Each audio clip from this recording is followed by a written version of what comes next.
परिचय। सुप्रभात पिताजी, आप कैसे हैं? मैं ठीक हूं करण, पर तुम कहाँ जा रहे हो? मैं बाजार से प्लास्टिक बैग लेने जा रहा हूं। तुम्हें प्लास्टिक बैग को नहीं अपनाना चाहिए। परंतु क्यों पिताजी? प्लास्टिक हमारे पर्यावरण के लिए बहुत हानिकारक हैं। एक बार इस्तेमाल के बाद अधिकतर प्लास्टिक बैग भराई कचरे में चले जाते हैं और यदि इनको जलाया जाए तो इनसे जहरीली गैसें निकलती हैं, जो वातावरण के साथ साथ मनुष्यों के स्वास्थ्य के लिए खतरनाक होती हैं। ठीक है पिताजी, मैं आज से प्लास्टिक बैग का प्रयोग नहीं करूंगा। इस अध्याय में आप पर्यावरण के मुद्दों की जानकारी प्राप्त करेंगे। उद्देश्य। इस पाठ के अंत में आप निम्न करने में सक्षम हो जाएंगे: ठोस अपशिष्ट का वर्णन करना, कृषि रसायनों की व्याख्या करना, रेडियोधर्मी अपशिष्ट पर चर्चा करना, ग्रीन हाउस प्रभाव व वैश्विक उष्णता की व्याख्या करना, ओजोन परत के अपरदन का वर्णन करना, जलभराव एवं मिट्टी की लवणता पर चर्चा करना, वन उन्मूलन की व्याख्या करना। ठोस अपशिष्ट। कोई भी कचरा किसी अपजल शोधन संयंत्र से प्राप्त अवमल और ठोस, द्रव, अर्धठोस या गैस युक्त पदार्थ ठोस अपशिष्ट है। ठोस अपशिष्ट के उदाहरण: बेकार टायर, पटयुक्त अपशिष्ट पदार्थ यानी सेप्टेज, रद्दी सामग्री, लेटेक्स पेंट, उपस्कर फर्नीचर एवं खिलौने, बेकार पड़े यंत्र एवं वाहन, वायु विलय पात्र यानी एरोसोल कैन, पेंट पात्र एवं संपीडित गैस सिलेंडर। ठोस अपशिष्ट को मुख्यतः 3 वर्गों में वर्गीकृत किया जा सकता है: जैव निम्नीकरण योग्य, पुनश्चक्रण कूड़ा, जैव निम्नीकरण अयोग्य। जैव निम्नीकरण योग्य। जैव निम्नीकरण योग्य कूड़ा वो अपशिष्ट है जिसका सजीव प्राणी नाश कर सकते हैं। समुचित शोधन कर इसका उपयोग कूड़ा खाद यानी कंपोस्ट और पशुओं के लिए चारा बनाने अथवा बिजली निर्माण में किया जा सकता है। नगर निगम के अपशिष्ट पदार्थ का लगभग 60% भाग जैव निम्नीकरण योग्य अपशिष्ट है। अपशिष्ट भोजन, बगीचे का कचरा, कागज एवं गत्ते से बना अपशिष्ट तथा जैव अपकर्ष प्लास्टिक आदि आमतौर पर पाए जाने वाले जैव निम्नीकरण योग्य अपशिष्ट हैं। पुनश्चक्रणीय। पुनश्चक्रणीय अपशिष्ट वह अपशिष्ट है जिसको नए उत्पादों में संसाधित किया जाता है ताकि उपयोगी सामग्री की बर्बादी रोकी जा सके। पुनश्चक्रण के लाभ: बहुमूल्य संसाधनों की रक्षा के साथ साथ पर्यावरण संरक्षित करने में सहायक है। पुनश्चक्रण से हम विश्व को सुंदर और हरा भरा बना सकते हैं। इस तकनीक से जैव निम्नीकरण योग्य अपशिष्ट को नष्ट किया जा सकता है। यह स्थानीय उद्योगों को बढ़ावा भी देता है। ये ऊर्जा की बचत करता है। जैव निम्नीकरण अयोग्य अपशिष्ट। जैव निम्नीकरण अयोग्य अपशिष्ट वो अपशिष्ट है जिसका प्राकृतिक रूप से जैव अपघटन नहीं हो सकता है। इस अपशिष्ट के कारण भूमि भराव यानी लैंडफिल में लंबे समय तक बने रहते हैं, जिससे रासायनिक रिसाव द्वारा भूजल संसाधनों के प्रदूषण का खतरा बना रहता है। जैव निम्नीकरण अयोग्य अपशिष्ट के उदाहरण हैं प्लास्टिक, कांच, धातुएं इत्यादि। कुछ खतरनाक रसायन एवं विषाक्त पदार्थ यानी टॉक्सिन भी गैर जैव निम्नीकरण योग्य अपशिष्ट हैं। मूल्यांकन। आइए आगे बढ़ने से पहले देखते हैं कि तुमने कितना सीखा। सही विकल्प को उठाकर उसके संगत बॉक्स में रखें। प्लास्टिक अपशिष्ट के उपायों का अध्ययन। प्लास्टिक नायलॉन जैसे कार्बनिक बहुलकों की विस्तृत श्रृंखला से बना एक कृत्रिम पदार्थ है जिसे किसी भी रूप में ढाला जा सकता है। 57 वर्षीय अहमद खान पिछले 8 वर्षों से प्लास्टिक का उत्पादन कर रहे हैं। लगभग 8 वर्ष पहले उनकी कंपनी ने पुनश्चक्रित प्लास्टिक से एक पॉलीब्लेंड नामक पाउडर विकसित किया। इस मिश्रण को तब कोलतार में मिलाकर सड़कें बनाने के काम में लाया गया। इस प्रकार संपूर्ण प्लास्टिक कचरे का प्रभावी ढंग से इस्तेमाल किया गया। अस्पताल अपशिष्ट। अस्पताल अपशिष्ट लोगों के उपचार, निदान, टीकाकरण एवं अनुसंधान गतिविधियों के दौरान उत्पन्न होता है। इस अपशिष्ट में पैकेजिंग सामग्री, महीन जालीदार कपड़े के टुकड़े, शरीर के अंग, रोग उत्पन्न करने वाले रोगजनक, टूटे कांच, पुरानी दवाएं, ठोस, तरल एवं गैसीय रसायन आते हैं। इसमें रेडियोधर्मी अपशिष्ट भी शामिल हैं। ये अपशिष्ट संक्रामक होता है और यदि इससे वैज्ञानिक ढंग से ना निपटा जाए तो ये मानव स्वास्थ्य के लिए एक गंभीर खतरा हो सकता है। इलेक्ट्रॉनिक कचरा यानी ई कचरा। टेलीविजन, कंप्यूटर इत्यादि जैसे इलेक्ट्रॉनिक उत्पादों के निपटान को ई कचरा कहते हैं। अनुचित ढंग से निपटान होने की स्थिति में मानव स्वास्थ्य एवं पर्यावरण को इनमें से कुछ उत्पादों में निहित विषाक्त पदार्थों से खतरा हो सकता है। टेलीविजन में सीसा, पारा, कैडमियम इत्यादि होते हैं। सभी एनालॉग टेलीविजन की ट्यूब में सीसा पाया जाता है। सीसा मनुष्यों, विशेषकर बच्चों के लिए अत्यंत हानिकारक होता है। पारा तो अल्प मात्रा में भी विषाक्त होता है। ये मस्तिष्क एवं गुर्दों को नुकसान पहुंचा सकता है। लंबे समय तक कैडमियम के संपर्क में रहने की स्थिति में किसी व्यक्ति के गुर्दे, यकृत एवं हड्डियां क्षतिग्रस्त हो सकती हैं। कृषि रसायन एवं उनके प्रभाव। कृषि रसायन वे रासायनिक पदार्थ हैं जिनका इस्तेमाल कृषि में कीटनाशक, उर्वरक, मृदा उपचारक इत्यादि के रूप में किया जाता है। कृषि रसायन के प्रकार। उर्वरक, ये वो पदार्थ हैं जिनका प्रयोग भूमि की उर्वरकता को बढ़ाने के लिए किया जाता है ताकि उपज में वृद्धि हो। उर्वरक के रूप में मुख्यतः प्रयुक्त होने वाले यौगिक फास्फोरस, नाइट्रोजन एवं पोटेशियम हैं। चूने और अम्ल के रूप में परिवर्तित करने वाले पदार्थ। भूमि में बोई गई फसलें या तो अति अम्लीय होती हैं या अति क्षारीय। भूमि की अम्लता या क्षारता की वजह से फसलें भूमि से उचित पोषण ग्रहण नहीं कर पाती हैं। भूमि में चूना युक्त यौगिक डालकर उसकी अम्लता को दूर किया जा सकता है। कृषि रसायन के प्रकार। मृदा उपचारक, इस प्रकार के पदार्थ मिट्टी की वातन एवं जल धारण क्षमता को बढ़ाकर मिट्टी की दशा को सुधारते हैं। मृदा उपचारक के निर्माण में गोबर की खाद, फसल के अवशेष इत्यादि का प्रयोग किया जाता है। कीटनाशक, कीटों, अवांछित पौधों इत्यादि के नाश के लिए प्रयुक्त रसायनों को कीटनाशक कहते हैं। एंटीबायोटिक, हार्मोन आदि जैसे कुछ रसायनों का प्रयोग पशुपालन में भी किया जाता है। जैव खेती का केस अध्ययन। जैव खेती का महंगा होना और सस्ता होना इस बात पर निर्भर करता है कि आप कहां पर रहते हैं। भारतीय किसान जैव खेती का अनुसरण कर रहे हैं। भारतीय किसानों की आर्थिक स्थिति मजबूत न होने के कारण उनके पास कृषि के लिए केवल जैविक उर्वरक तथा कीट नियंत्रक साधन ही उपलब्ध हैं।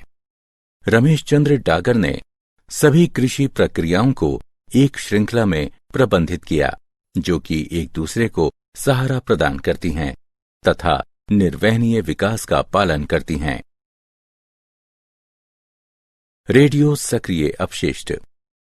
रेडियो सक्रिय अपशिष्ट ऐसे अपशिष्ट पदार्थ हैं जो कि एक निश्चित मात्रा से ऊपर रेडियोधर्मिता होने पर प्रदूषित हो जाते हैं। मनुष्य पर रेडियोधर्मी पदार्थ का प्रभाव बहुत हल्का हो सकता है, जैसे त्वचा का लाल हो जाना, तथा कभी कभी ये चिंताजनक भी हो सकता है, जैसे कैंसर या मृत्यु हो जाना। मानव शरीर को होने वाली क्षति निम्न दशाओं पर निर्भर करती है: विकिरण उद्भासन की मात्रा पर, विकिरण उद्भासन के समय की अवधि पर और विकिरण के प्रकार पर। विकिरण की कम मात्रा के उद्भासन से कैंसर के बढ़ने की संभावना अधिक होती है अथवा जनन क्षमता में कमी आती है। वयस्कों की तुलना में बच्चे विकिरण के प्रति अधिक संवेदनशील होते हैं। ग्रीन हाउस प्रभाव एवं विश्वव्यापी उष्णता। वायुमंडल में उपस्थित गैसें जो कि सूर्य के विकिरण को अवशोषित करती हैं तथा अवरक्त किरणों को उत्सर्जित करती हैं के द्वारा पृथ्वी की सतह का गर्म होना ग्रीन हाउस प्रभाव कहलाता है। वायुमंडल में उपस्थित गैसें जैसे कि जलवाष्प, carbon dioxide, chlorofluorocarbon, nitrous oxide, methane आदि ग्रीन हाउस गैसें कहलाती हैं। वैश्विक उष्णता। ग्रीन हाउस प्रभाव के कारण पृथ्वी की सतह के तापमान में वृद्धि होने को वैश्विक उष्णता कहते हैं। वैश्विक उष्णता के प्रभाव। वैश्विक उष्णता के कारण वातावरण की नमी को वहन करने की क्षमता में वृद्धि हो सकती है। वैश्विक उष्णता के कारण प्रबल अकाल एवं बाढ़ की बारंबारता में वृद्धि हो सकती है। रोगाणुओं के वाहकों, जलजन्य रोगजनकों इत्यादि में वृद्धि के फलस्वरूप उष्ण कटिबंधीय एवं समशीतोष्ण देशों में मनुष्य को होने वाले रोगों में वृद्धि होगी। वैश्विक उष्णता के कारण हिमनद पिघलते हैं जिसके फलस्वरूप समुद्र का जल स्तर बढ़ जाता है। वैश्विक उष्णता के कारण तापमान का परास बदल जाता है। इस परिवर्तन के कारण जीवों के उच्च और अंशाक्षीय वितरण पर प्रभाव पड़ता है। समताप मंडल में ओजोन अवक्षय। समताप मंडल में स्थित ओजोन जीवधारियों को हानिकारक पराबैंगनी विकिरण कुप्रभावों से रक्षा करने में एक प्रमुख भूमिका निभाती है। कई प्रकार के प्रदूषक समताप मंडल में प्रवेश कर ओजोन परत का अवक्षय करते हैं। इन प्रदूषकों में CFC, मीथेन, नाइट्रस ऑक्साइड इत्यादि शामिल हैं। ओजोन परत को सबसे ज्यादा नुकसान पहुंचाने वाला एजेंट CFC है। ये पराबैंगनी विकिरण की उपस्थिति में सक्रिय क्लोरीन उत्पन्न करता है। ओजोन अवक्षय के प्रभाव। पराबैंगनी विकिरण में वृद्धि से मोतियाबिंद तथा त्वचा कैंसर होने का खतरा बढ़ जाता है। इससे प्रतिरक्षक प्रणाली की कार्यवाही घट जाती है। पराबैंगनी विकिरण में वृद्धि से जीवधारियों में स्थित न्यूक्लियक अम्ल को नुकसान पहुंचता है। पराबैंगनी विकिरण पादप पलवक यानी फाइटोप्लैंक्टन एवं पौधों में प्रकाश संश्लेषण की प्रक्रिया को बाधित करता है जिसके फलस्वरूप आहार श्रृंखला प्रभावित होती है। संसाधन के अनुचित प्रयोग और अनुचित अनुरक्षण द्वारा निम्नीकरण। प्राकृतिक संसाधनों का निम्नीकरण इस प्रकार होता है। मृदा अपरदन और मरुस्थलीकरण। ऊपरी उर्वर मृदा के क्षरण को मृदा अपरदन कहा जाता है। किसानों के लिए वर्षा की बूंदें एक समस्या हो सकती हैं यदि ये खाली पड़ी मिट्टी पर गिरें। वर्षा के कारण मिट्टी बह जाती है तथा शेष भाग हवा में विलीन हो जाता है। उपजाऊ या बंजर जमीन की अबाधित चराई, बारंबार दहन, अधिक खेती जैसे मानवीय क्रियाकलाप से मिट्टी को अनुपजाऊ बनाना मरुस्थलीकरण कहलाता है। जलाक्रांति और मृदा लवणता। मृदा का जल से संपृक्त होना जलाक्रांति कहलाता है। जलाक्रांति से लवणता की प्रक्रिया शुरू होती है। लवणता से तात्पर्य मृदा में सोडियम, मैग्नीशियम एवं कैल्शियम के विलय लवणों का इस हद तक एकत्र होना है कि मिट्टी में उर्वरता बहुत कम रह जाए। पौधों की जड़ों में लवण की बढ़ी हुई मात्रा जड़ों की आसपास की मिट्टी से जल खींचने में रुकावट डालती है। वन उन्मूलन। वनों के विनाश को वन उन्मूलन कहते हैं। विश्व के खासकर कटिबंधीय देशों के वन क्षेत्र में तेजी से कमी हो रही है। वन उन्मूलन के मुख्य कारण। जनसंख्या विस्फोट। मानव ने खेती, आवास, कारखाने एवं अन्य कार्यों के लिए व्यापक स्तर पर वनों का नाश कर दिया है। अंधाधुंध चराई। अंधाधुंध चराई से मिट्टी को नुकसान पहुंचता है। नाशक जीव। कई प्रकार के नाशक जीव व कीड़े पेड़ों की पत्तियों को खाकर तथा बीमारी फैलाकर पेड़ों का नाश कर देते हैं। जंगल की आग। ये आग पूरी तरह विकसित पेड़ों, उनके बीजों का नाश कर देती है। ये जानवरों के लिए भी उतनी ही खतरनाक है। मौसम। अपनी चरम स्थितियों में मौसम जैसे गर्मी, तूफान इत्यादि वनों का नाश कर देते हैं। वन उन्मूलन के प्रभाव। वन उन्मूलन के फलस्वरूप बहुत सी प्रजातियों के पर्यावास समाप्त हो गए हैं। वन उन्मूलन के फलस्वरूप जलवायु परिवर्तन होता है। वन उन्मूलन से सूर्य की रोशनी को रोकने वाली छतरी का नाश भी होता है, जिसके फलस्वरूप पौधों एवं पशुओं का जीवन प्रभावित होता है। वन उन्मूलन के कारण वनस्पति एवं प्राणी जगत का नाश होता है। वह प्रक्रिया जिसमें काटे गए वनों को फिर से लगाया जाता है पुनर्वनीकरण कहलाती है। वन संरक्षण में लोगों की भागीदारी। एक अध्ययन। वन संरक्षण में लोगों की भागीदारी का एक उदाहरण है चिपको आंदोलन। पहला चिपको आंदोलन अप्रैल सन 1973 में शुरू हुआ और अगले 5 वर्षों में ये तत्कालीन उत्तर प्रदेश में हिमालय के कई जिलों में फैल गया। गांव वाले वृक्षों की रक्षा के लिए वृक्षों से लिपट कर खड़े हो गए। क्या आप जानते हैं, उपग्रह से प्राप्त नए आंकड़ों से पता चलता है कि अंटार्कटिका में सी आइस यानी समुद्री बर्फ वास्तव में बढ़ रही है।